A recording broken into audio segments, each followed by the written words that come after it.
great. A family man when he was with his wife and his children. He was just an all-around great guy, great personality, easy to get along with. But as soon as he put on that compliance uniform, it's like his personality would just change. You wave to them on trash day, they pet your dog, they seem safe. But some of history's most terrifying killers hid right next door, living ordinary lives while committing unspeakable crimes. Tonight on Top Facts, we're counting down 10 serial killers who pretended to be normal neighbors. Predators who hid in plain sight, blending into suburbs, apartments, and quiet streets until the truth exploded. Number 10. Robert Hansen, the Butcher Baker. In Anchorage, Alaska, the smell of fresh bread drifted from Robert Hansen's bakery. Regulars knew him as a shy, stuttering family man who loved hunting and kept his head down. Few realized he also nursed deep resentment toward women, born from bullying and rejection in his youth. This victim was a prostitute. One of sex workers murdered. From the early 1970s to 1983, Hansen preyed on vulnerable women, often sex workers and exotic dancers. He abducted them at gunpoint, sometimes promising cash for nude photos.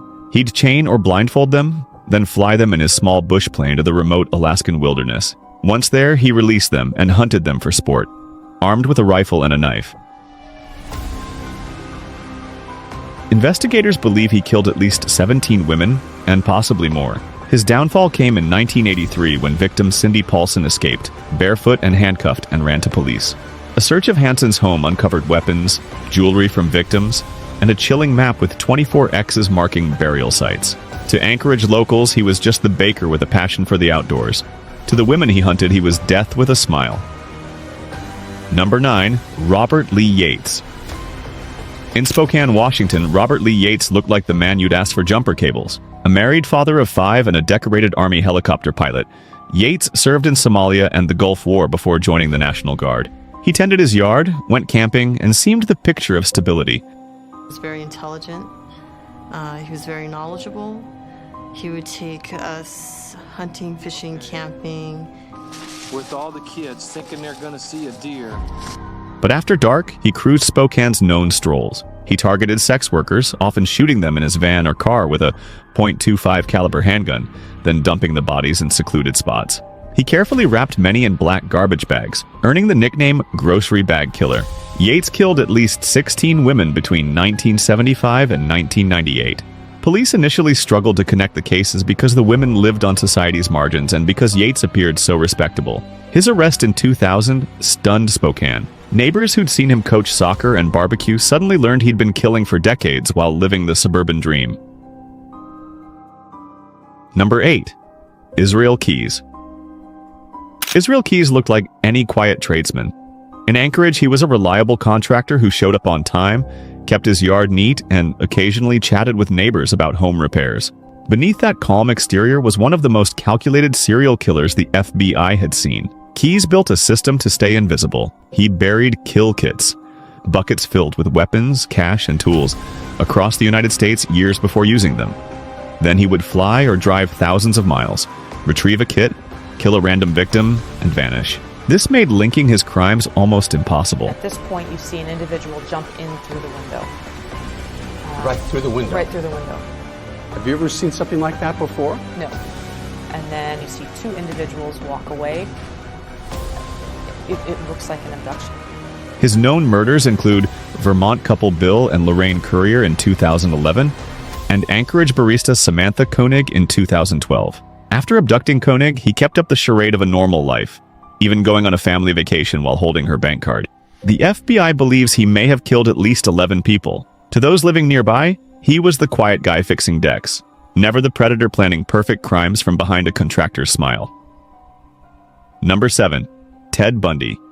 If charm were a weapon, Ted Bundy wielded it masterfully. Bundy was handsome, articulate, and ambitious, studying law, volunteering at a Seattle crisis hotline, even dating women who thought he was kind and driven. Friends described him as boyfriend material. But Bundy was a predator. Between 1974 and 1978, he murdered at least 30 women, though experts suspect the real toll is higher. He often faked injuries, wearing a sling or pretending to struggle with heavy books, to lure women to his car, a beige Volkswagen Beetle. Inside waited handcuffs and a crowbar. His ability to appear trustworthy let him abduct victims in broad daylight. Even after arrests in Utah and Colorado, he escaped custody twice, once jumping from a courthouse library window. His final rampage came in Florida, where he murdered sorority sisters at Florida State University's Chi Omega house. Bundy's polite facade fooled neighbors, coworkers, and even some law enforcement officers. A chilling proof that predators can look like the boy next door. Number 6. Jeffrey Dahmer. Jeffrey Dahmer lived in apartment 213 on North 25th Street in Milwaukee. His neighbors complained of foul smells, buzzing saws, and odd noises. Dahmer, quiet and polite, blamed spoiled meat and taxidermy projects. The building's landlord even believed him. From 1978 to 1991, Dahmer killed 17 men and boys, often luring them with promises of money for photos or companionship. He drugged, strangled, and dismembered victims. He kept body parts as trophies: skulls, hearts, even entire torsos. In chilling experiments, he injected acid and boiling water into victims' brains in hopes of creating submissive zombies. And that's why you killed them. Right. Not because I was angry with them, not because I hated them, but because I wanted to keep them with me. And as my obsession grew, I was saving body parts such as skulls and skeletons. The facade collapsed on July 22, 1991, when victim Tracy Edwards escaped in handcuffs and flagged down police. Inside Dahmer's apartment, officers found photographs of mutilated bodies, vats of acid, and human remains in the refrigerator and freezer. Neighbors were horrified. Some had eaten food with Dahmer, others had heard screams but dismissed them. The killer lived feet away, hiding unimaginable violence behind a shy smile and weak excuses. Number 5. John Wayne Gacy. In a quiet Chicago suburb, John Wayne Gacy was the last man anyone suspected. He hosted neighborhood parties, hired local teens for construction jobs, and even performed at charity events dressed as a clown named Pogo. Gacy seemed like the helpful contractor next door, until police looked beneath his house. Between 1972 and 1978, Gacy lured young men and teenage boys to his home, often under the pretense of offering work or just a drink. Once inside, he would handcuff and assault them, then strangle them, sometimes using a rope as a makeshift garrote. He buried 29 bodies in the crawl space beneath his home and 4 more elsewhere. Neighbors occasionally complained about a foul smell, which Gacy blamed on moisture or dead rodents. When investigators finally searched his property in December 1978, they unearthed grave after grave, one of the most nightmarish crime scenes in U.S. history. Gacy's double life, charitable neighbor by day, sadistic killer by night, forever redefined the phrase killer clown. Number 4. Dennis Rader, BTK.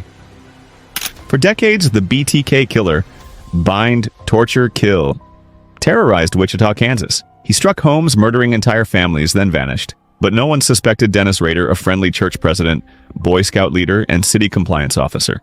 From 1974 to 1991, Rader killed 10 people, including children, always invading the supposed safety of suburban homes. After each murder, he mailed taunting letters and drawings to police and media, describing his crimes in chilling detail. Then he went silent for years, raising kids, attending church, and writing neighborhood code violations for his job. His downfall came when he couldn't resist attention. In 2004, after media revived the BTK story, Rader resumed sending letters, including a floppy disk traced back to his church computer. Police arrested him in 2005. Neighbors were stunned. The man who helped with local projects and enforced lawn ordinances was the sadistic killer who had haunted Wichita for 3 decades. Number 3. Rodney Alcala, the dating game killer. Number 1, would you say hello to Cheryl, please? We're going to have a great time together, Cheryl. In 1978, a charming photographer named Rodney Alcala appeared on the popular TV show The Dating Game. On camera, he was funny and flirtatious, and he won. But behind the smile was a predator already killing. Alcala had a history of sexual assaults dating back to the 1960s and was secretly murdering women and girls while living a seemingly bohemian, artistic life. He convinced neighbors and aspiring models to let him take photos, often luring victims with promises of free portraits. Police later linked him to at least 8 confirmed murders, but investigators believe the true number may be far higher, possibly over 100, given hundreds of photographs found in his storage locker. He lived in apartments, worked various jobs, and convinced everyone he was harmless. The idea that a man with a body count could charm millions on national TV still chills true crime experts. Proof that charisma can hide horror in plain sight. Number 2. Joseph James DeAngelo, the Golden State Killer. For decades, California was stalked by a phantom, the East Area Rapist, later known as the Golden State Killer. He prowled suburbs in the 1970s and 80s, breaking into homes to rape and murder while families slept. He left entire neighborhoods living in fear. The man behind the mask turned out to be Joseph James DeAngelo, a former police officer and mechanic living a quiet life in Citrus Heights near Sacramento. Neighbors described him as grumpy but ordinary. He rode bikes, gardened, and raised 3 daughters. Using groundbreaking genetic genealogy, investigators finally identified and arrested DeAngelo in 2018. He was responsible for at least 13 murders, over 50 rapes, and more than 120 burglaries. In court, victims confronted the elderly man who had once vaulted fences and whispered threats. For years, he lived among unsuspecting neighbors, a retired cop watering his lawn, while holding California hostage to his secret violence. Number 1. Dennis Nilsen's American counterpart. Our top spot belongs to John List, the seemingly devoted father who lived with his family in a grand Westfield, New Jersey mansion. List was a Sunday school teacher, accountant, and churchgoer, but in November 1971, facing financial ruin and convinced the world's evil would corrupt his loved ones, he made a deadly decision. List methodically murdered his mother, wife, and 3 children in their home, shooting each in cold blood. Several weeks, I'm sure, maybe even a month, and my final solution was that if I would kill them, that would save them from any problem.